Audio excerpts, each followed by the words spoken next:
Hey folks, this is Fuller Farm coming at you again.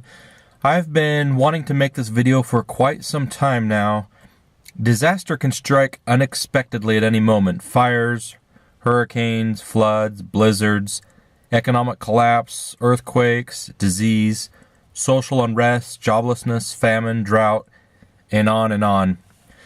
Back in October, I was working in Jacksonville, Florida, when Hurricane Matthew began bearing down on the state of Florida, with Jacksonville right in its crosshairs. I witnessed firsthand crowds of people actually filling their grocery carts with water, ice, bread, milk, peanut butter, and other staples. I actually saw with my own eyes mostly empty shelves and a line of people that went clear to the back of the store just to check out with their groceries.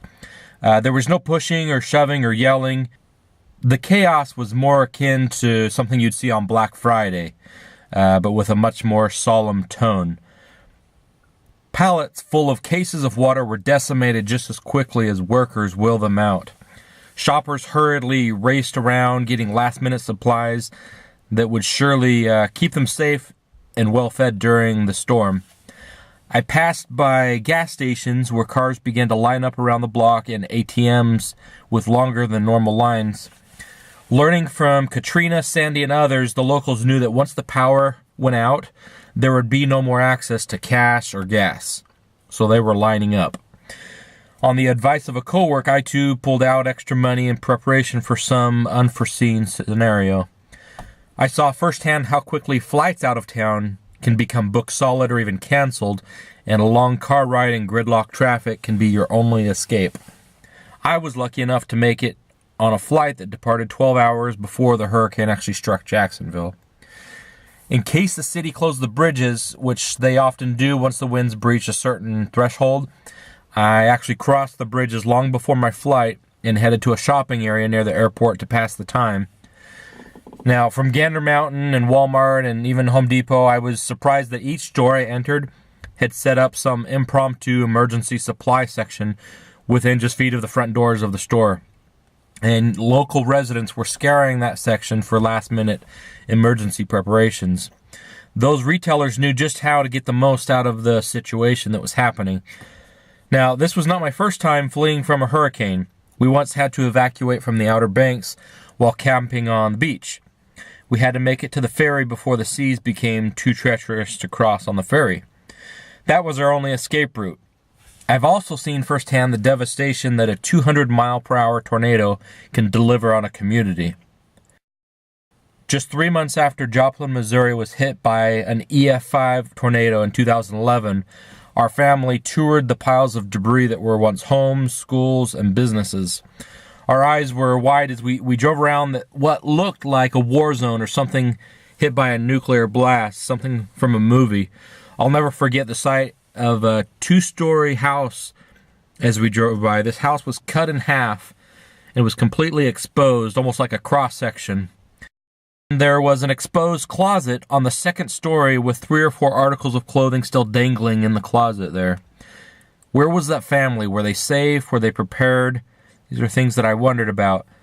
Now, in 2007, 4 years before the tornado, on a cross-country trip, I stopped in Joplin for lunch en route back home to Ohio. The city I saw at that time was full of giant, huge, majestic trees, very beautiful small town feeling of, and the neighborhoods were very beautiful that I went through. Now, in 2011, it appeared as though a giant had marched right through the middle of that town, swinging a huge baseball bat or something, leaving a path of destruction right in its wake.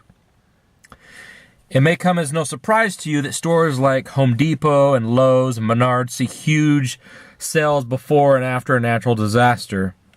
You'll actually see their stock price shoot up after every natural disaster like clockwork. A couple years ago, I did a review of a generator that we purchased for just such emergency situations.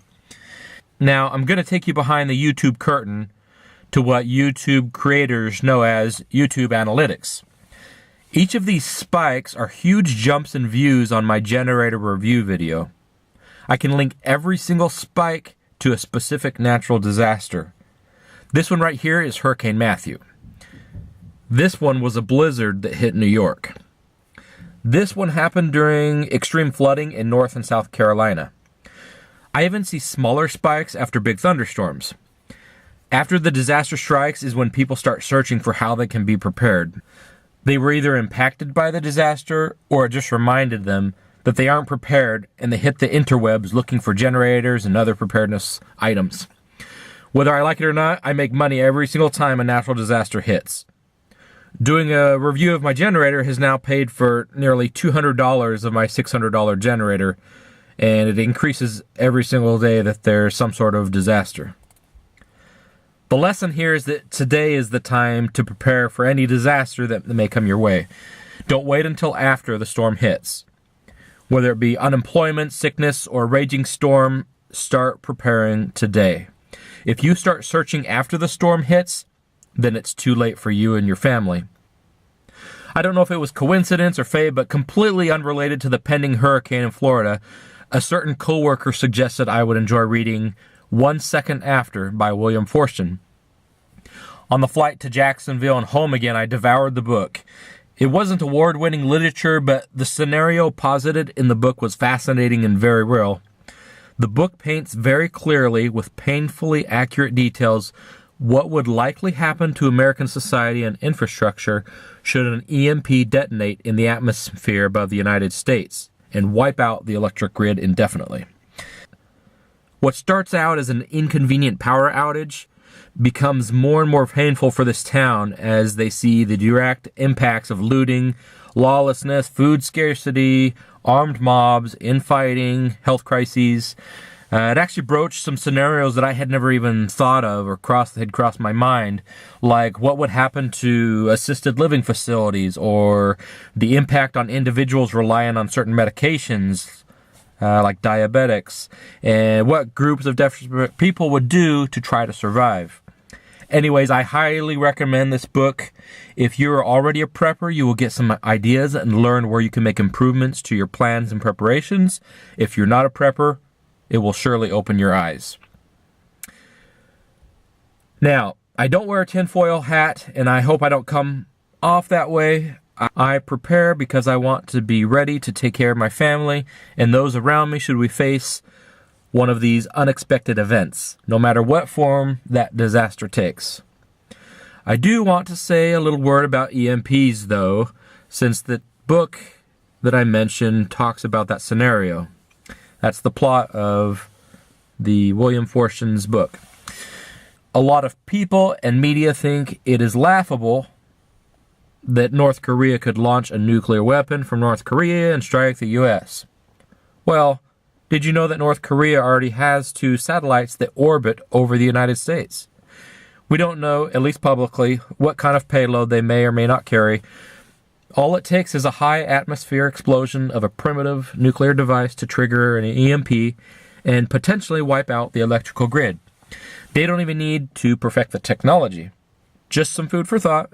It's interesting to note that the path of these satellites travels in a north-south route over the United States.